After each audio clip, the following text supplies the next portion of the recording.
जय हिंद, वंदे मातरम। प्यारे साथियों और सभी साथियों को मेरा प्यार भरा नमस्कार। आप सभी साथियों का स्वागत करता हूं आज क्लास में। और साथियों, आज जो हम पढ़ने वाले हैं वो है राजस्थान का जीके। और राजस्थान के जीके की ये निःशुल्क टेस्ट सीरीज है साथियों। इसमें राजस्थान का जीके हम बिल्कुल निःशुल्क पढ़ेंगे, जिसमें हम क्या क्या पढ़ेंगे? भूगोल पढ़ेंगे, कला पढ़ेंगे, इतिहास पढ़ेंगे और संस्कृति पढ़ेंगे। कहने का मतलब है राजस्थान जीके का है जो पूरा पाठ्यक्रम है निःशुल्क पढ़ेंगे साथियों। तो हम शुरू करते हैं आज से ही राजस्थान के जीके के निःशुल्क टेस्ट सीरीज। इसका पहला प्रश्न किस प्रकार का है, ध्यान से देखिएगा। यहाँ पहले प्रश्न की बात करते हैं तो पहला प्रश्न अपना आता है, वो आता है वागड़ की मीरा क्या है? कौन वागड़ की मीरा के नाम से जानी जाती है साथियों? तो यहाँ पर मांगी बाई है, गंवरी देवी है, कोयल बाई और काली बाई है। तो यहाँ पर अपना आंसर की बात करते हैं तो गंवरी बाई अपना सही आंसर होगा। कौन सा होगा?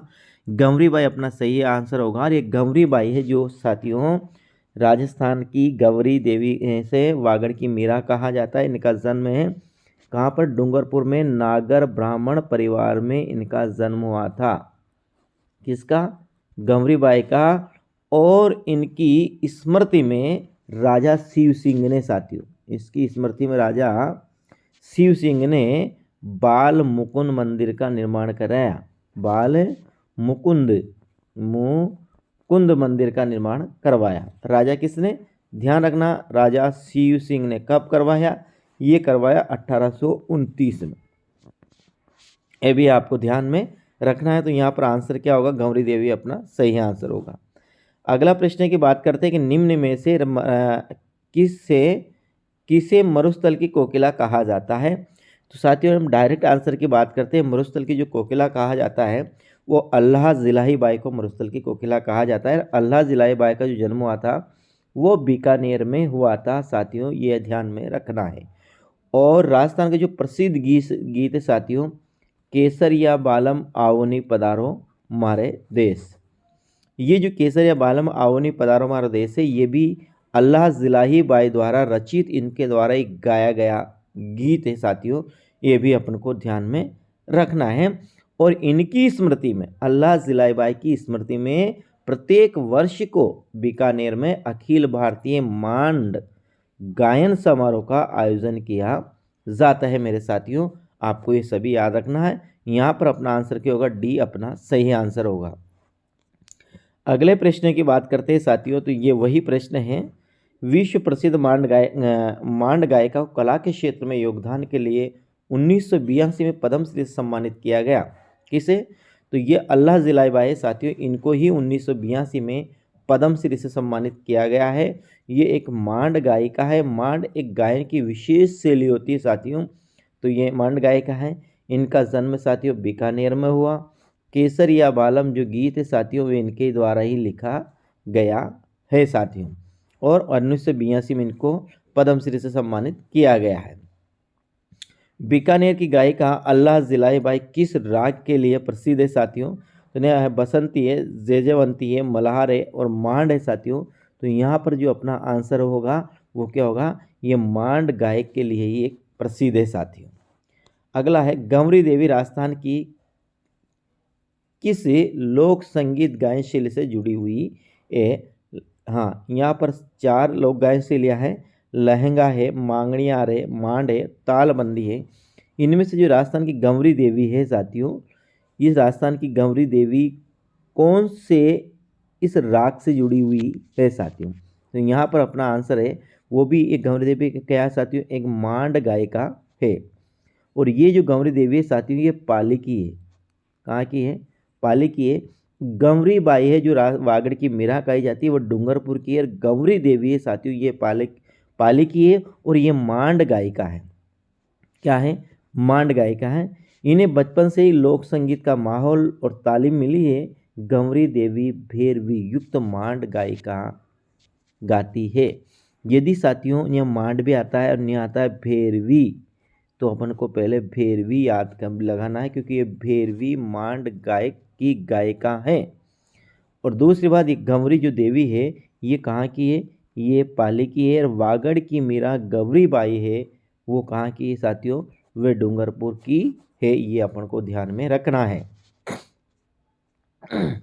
देखिए साथियों, अगला जो प्रश्न अपना आता है वो आता है छठा प्रश्न, और है मारवाड़ के किस शासक का पालन पोषण गोरादाई ने किया जिसे मारवाड़ की पन्नादाई कहा जाता है। मारवाड़ की पन्नादाई का कहा जाता है। जिस प्रकार की मेवाड़ की पन्नादाई उसी प्रकार मारवाड़ की पन्नादाई किसे कहा जाता है? जसवंत सिंह को, अजीत सिंह को, अभय सिंह को, राम सिंह को। तो यहाँ पर यदि प्रिय साथियों हम आंसर की बात करेंगे कि मारवाड़ की पन्नादाई किसे कहा जाता है, तो यहाँ पर हाँ गोरादाई को कहा जाता है। लेकिन इन रक्षा किसकी की? तो यहाँ पर अपना आंसर क्या होगा? अजीत सिंह अपना सही आंसर होगा साथियों, ध्यान रखना। ये जो गोरादाई थी, इस गोरादाई ने 1679 में महत रानी का वेश बनाकर या धारण करके गोपनीय रूप से हवेली में कुंवर अजीत सिंह को उठाकर उसके स्थान पर अपने पुत्र को क्या किया था?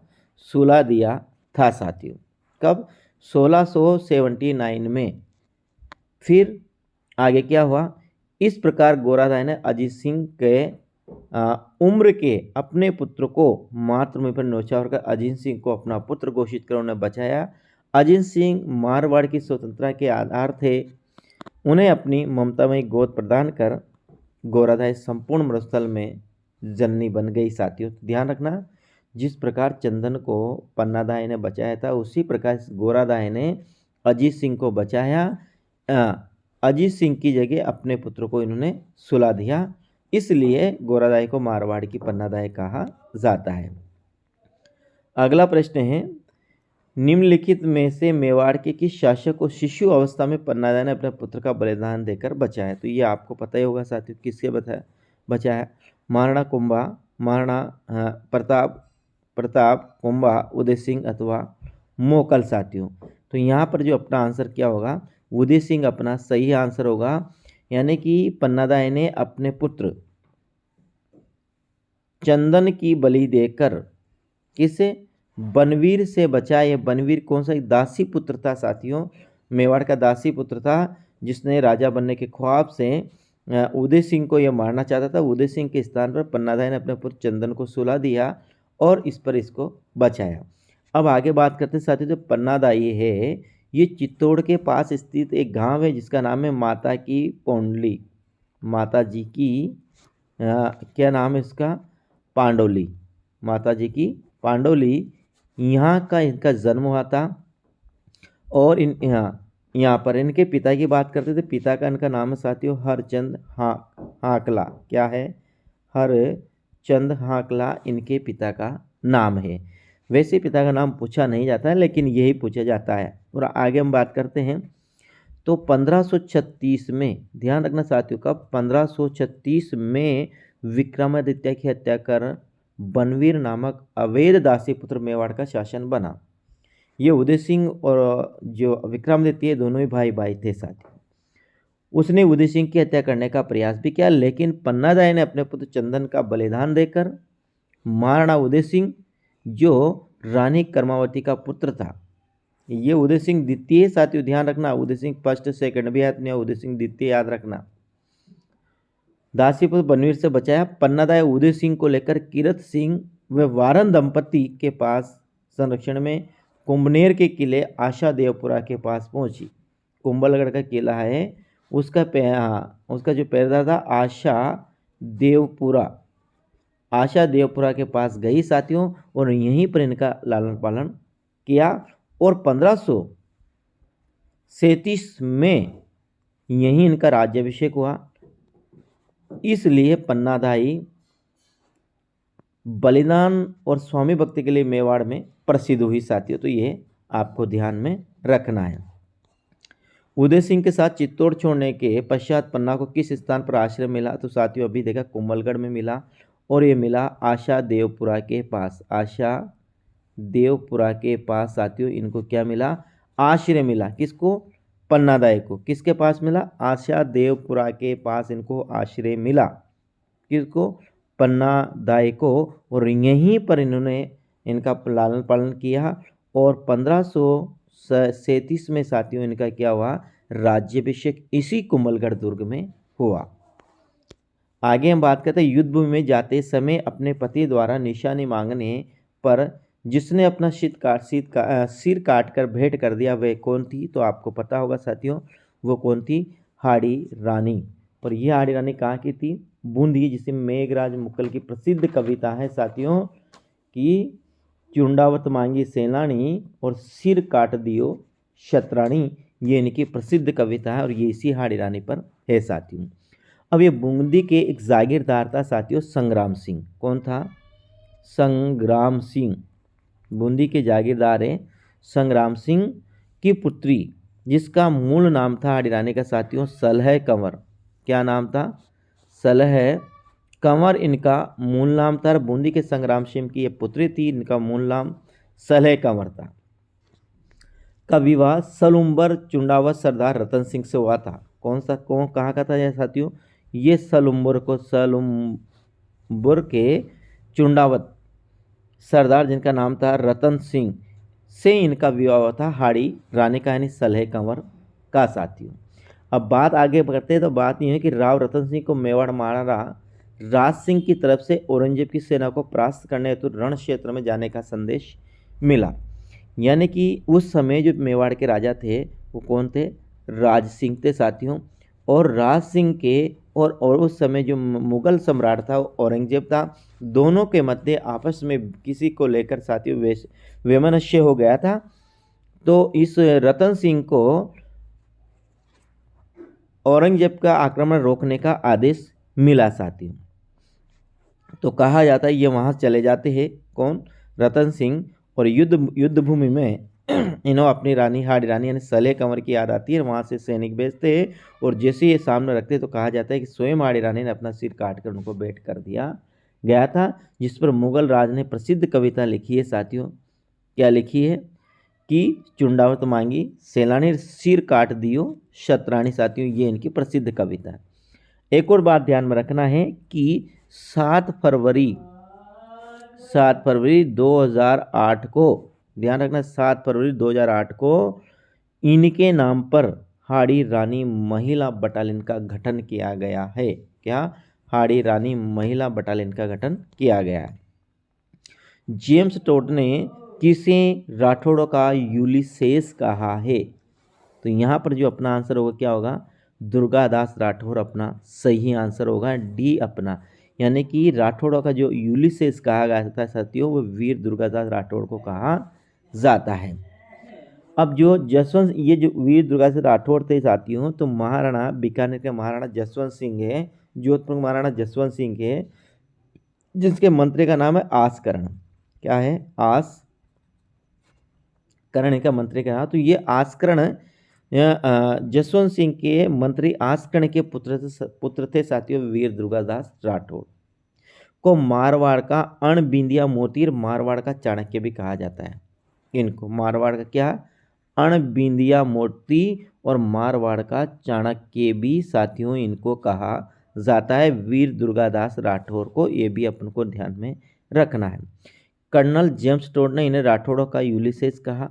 महाराजा जसवंत सिंह के निधन के बाद राजकुमार अजीत सिंह की रक्षा और उन्हें जोधपुर पुणे दिलाने में महत्वपूर्ण योगदान दिया साथियों वीर दुर्गादास राठौड़ ने ही दिया। इसीलिए तो दुर्गादास राठौड़ को बीकानेर का क्या कहा जाता है? मारवाड़ का क्या कहा जाता है? इन्हें चाणक्य भी कहा जाता है। जिस प्रकार चाणक्य ने चंद्रगुप्त को गद्दी पर बिठाया था, उसी प्रकार वीर दुर्गादास राठौड़ ने अजीत सिंह को गद्दी पर बिठाया।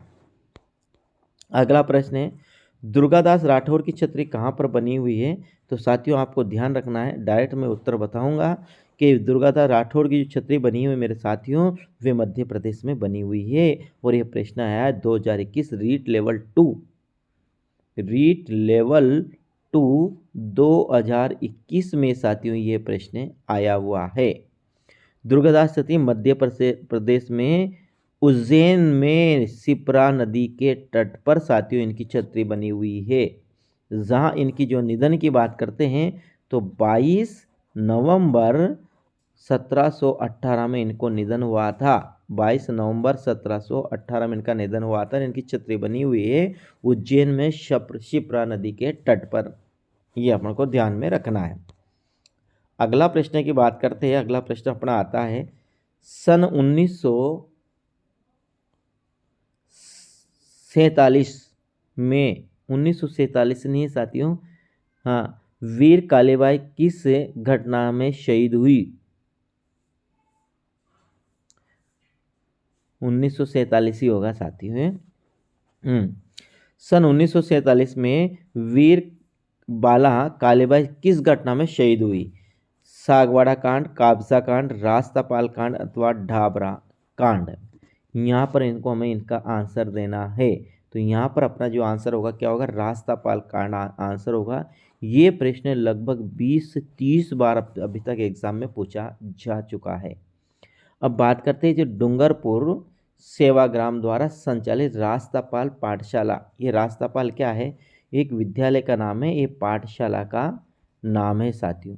ये पाठशाला संचालित होती थी किसके द्वारा? हाँ, डूंगरपुर सेवा संघ द्वारा। किसके द्वारा? डूंगरपुर सेवा संघ द्वारा ये पाठशाला संचालित होती थी साथियों। जहाँ 19 जून 1947 को, क्या 19 जून 1947 को पुलिस ने नानाबाई खाट की हत्या कर दी गई। उस दिन अपने अध्यापक सेंगाबाई की जान बचाने के लिए 13 वर्षीय भील बालिका कालीबाई को रियासती सैनिकों द्वारा गोली मार दी गई, जिसे 21 जून को साथियों उनकी क्या हो गई? मृत्यु हो गई, 21 जून 1947 को। अब जो पाठशाला थी, उस पाठशाला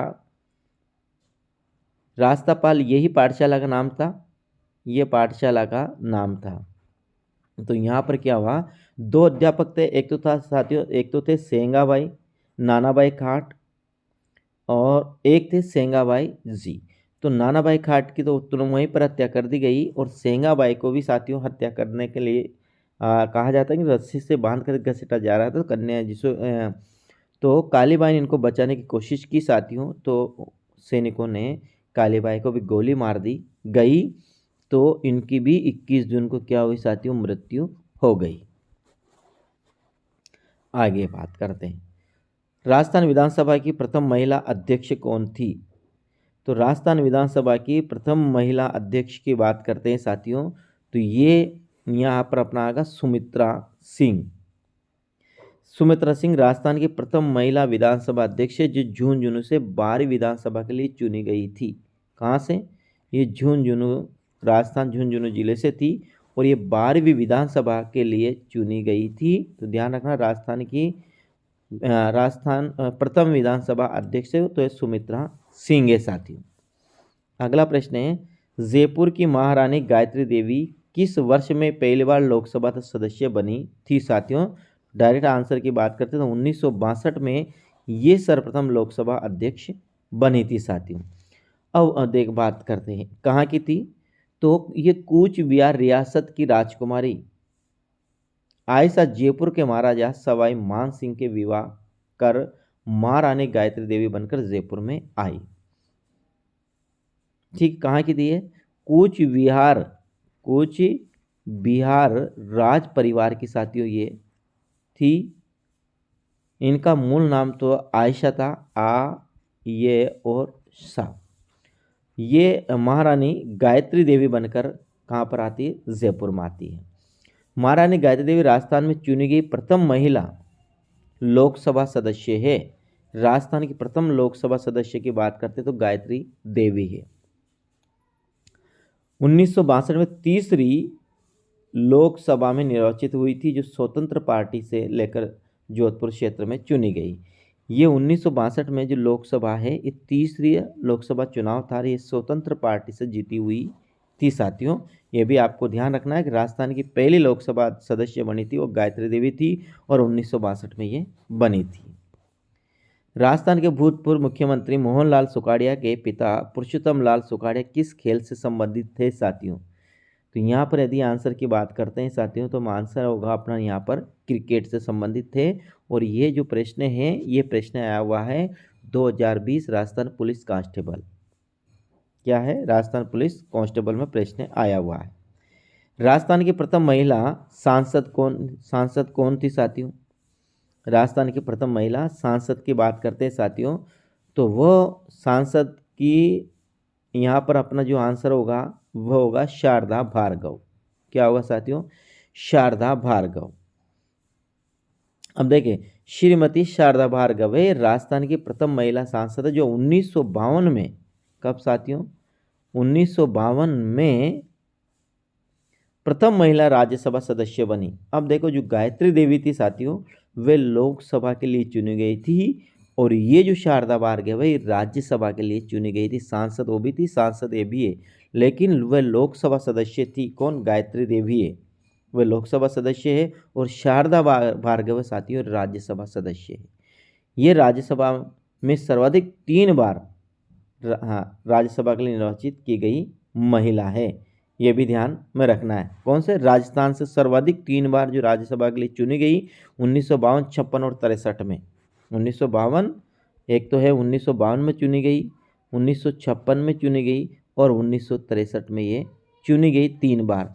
अब गायत्री देवी आए, तो गायत्री देवी साथियों लोकसभा की सदस्य है, और ये राज्यसभा की सदस्य है। और यदि प्रथम सांसद की बात की जाए तो शारदा भार्गव ही राजस्थान की प्रथम सांसद है साथियों। आगे, विख्यात गजल गायक जगजीत सिंह का पैतृक निवास निम्न में से कौन सा है? तो ये जगजीत सिंह है साथियों, इनका पैतृक निवास कौन सा है? पुलिस कांस्टेबल 2013 में यह प्रश्न आया हुआ है। तो यहाँ पर आंसर की बात है, श्री गंगानगर साथियों इनका निवास स्थान था। इन्हें गजल किंग के नाम से जाना जाता था साथियों। श्री गंगानगर में जन्मे हैं, और 2003 में साथियों ने पद्म भूषण से सम्मानित किया गया है, और मरणोपरांत 2012 और 13 में इनको राजस्थान रत्न से सम्मानित किया गया है। किससे? राजस्थान रत्न से साथियों इनको सम्मानित किया गया है। अगला प्रश्न की बात करते हैं। पाकिस्तानी गजल गायक मूल रूप से राजस्थान के निवासी थे। पाकिस्तानी गजल गायक है, इनमें से 4 में से कौन है जो मूल रूप से राजस्थान के निवासी थे साथियों? 2020 में प्रश्न आया हुआ है, पुलिस कांस्टेबल। तो यहाँ पर है मेहंदी हसन है साथियों। क्या है? मेहंदी हसन है। इनका जन्म तो राजस्थान में हुआ, लेकिन ये पाकिस्तानी गजल गायक है साथियों, ये अपन को ध्यान में। इनका जो जन्म हुआ था वह झुंझुनू में हुआ था साथियों, लूणा ग्राम में, झुंझुनू में लूणा ग्राम में इनका जन्म हुआ था, और ये हुआ था 1927 में। कब? 1927 में। बाद में ये विभाजन के समय साथियों शायद या फिर लाहौर में जा बसे, और 2012 में इनका क्या हो गया? निधन हो गया साथियों। अगला प्रश्न है, निम्न में से कौन राजस्थान के प्रसिद्ध गायक है? तुलसीदास, जुबेन गर्ग, सुंदर राजन और मामे खां। ये जो प्रश्न है ये भी 2020 पुलिस कांस्टेबल में पूछा गया प्रश्न है साथियों। तो यहाँ पर अपना सही आंसर होगा वो होगा मामे का, अपना सही आंसर है। और ये मामे का है, ये जैसलमेर के है साथियों, ये भी ध्यान रखना। कहाँ? जैसलमेर के है, ये मामे का है जो। अगला प्रश्न की बात करते हैं, जयपुर फूड के निर्माता कौन है? ये प्रश्न कई बार कई एग्जामों में आया है। तो जयपुर फूड के निर्माता की बात करते हैं, तो जयपुर फूड के जो निर्माता है साथियों वो डॉक्टर पीके सेठी है। फूड पीके सेठी, फूड पीके सेठी, फूड पीके सेठी अपन को याद करना है साथियों। अंतर्राष्ट्रीय ख्याति प्राप्त ये अस्थि रोग विशेषज्ञ डॉक्टर पीके सेठी है, जिनका जन्म साथियों वाराणसी में हुआ था। इन्हें जयपुर फूड का मतलब है कृत्रिम पैर, कृत्रिम पैर जो विकलांगों के लिए साथियों दिया जाता है। ये कृत्रिम पैर का आविष्कार किया डॉक्टर सेठी ने 1954 में शल्य चिकित्सक के रूप में जयपुर से सवाई मानसिंह चिकित्सालय की सेवा में प्रवेश कर अपनी सेवाएं दी साथियों। तो ये इस प्रकार से अपने आज के 20 प्रश्न थे। कैसे लगे मुझे कमेंट के माध्यम ज़रूर बताया जाएगा। और मेरे साथियों चैनल पर पहली बार तो चैनल को जरूर सब्सक्राइब कीजिएगा, साथ साथ बेल आइकन को भी प्रेस करें साथियों, ताकि आने वाला हर प्रकार का क्लास आपके पास पहुंच सके। ये राजस्थान जीके की टेस्ट सीरीज निःशुल्क भी आपके पास पहुंच सके, और हिंदी साहित्य का जो इतिहास चल रहा है वो भी आपके पास पहुंच सके साथियों। तो मेरे साथियों हम विदा लेते हैं, कल फिर मिलते हैं अगले प्रश्नों के साथ। राम राम साथियों।